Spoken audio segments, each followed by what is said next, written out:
Our quarterback room is finally taking shape right before our eyes. Colts Nation, Assistant General Manager Ed Dodds just addressed the possible departure of Anthony Richardson. Dodds wants 3 capable passers behind Daniel Jones before making any final roster trades. Go Colts! We absolutely need solid options this season. Stay until the end, hit that like button, and subscribe today.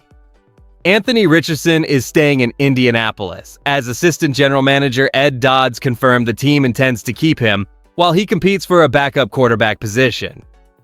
I have been watching this training camp battle closely, and seeing Dodds prioritize our internal depth makes total sense given the injury history we deal with. Is this the right move for our roster flexibility, or are we just delaying an inevitable separation? And here's why that's a big deal. The front office is clearly focused on having 3 capable arms under center to avoid disaster if our starter goes down. Richardson is currently fighting Riley Leonard for that backup role behind Daniel Jones, and despite the previous trade requests, the team is standing firm. I want to be excited about his potential, but I'm keeping my expectations grounded until he secures more snap counts. Will this roster bubble burst soon? Why keep a player who previously asked for a trade?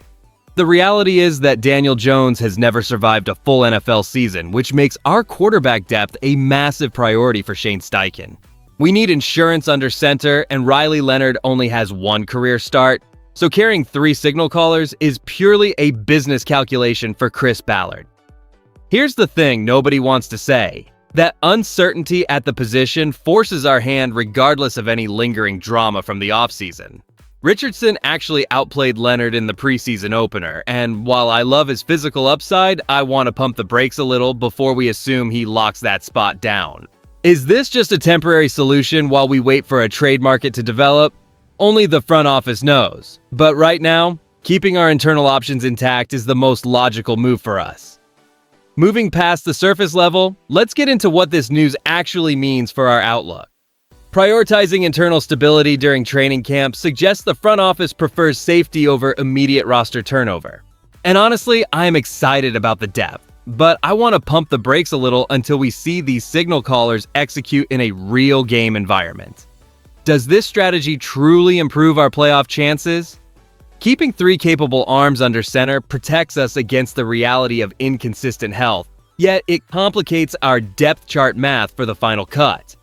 If this competition remains this close, will it spark better performance in the trenches during our upcoming matchups? We are currently betting that avoiding a vacuum at quarterback outweighs the potential value of a trade return. Without a clear market emerging, holding our position remains the only sensible play for right now. Holding on to our quarterback depth is the smartest insurance policy for a roster that cannot afford to crumble before the season truly begins. Having 3 signal callers capable of stepping in is vital because Daniel Jones has struggled to play a full schedule, while Riley Leonard remains largely unproven as a starter. And that changes everything regarding how our front office views this specific position battle.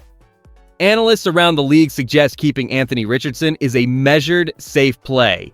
Yet it invites constant speculation until he finally logs significant snap counts. Is this really just a placeholder effort while we wait for a trade market to eventually emerge? Honestly, my take here is that keeping him is the right call for now, though I suspect we might still be looking for a deal if the right offer presents itself. I want to see this compete, but let's stay realistic.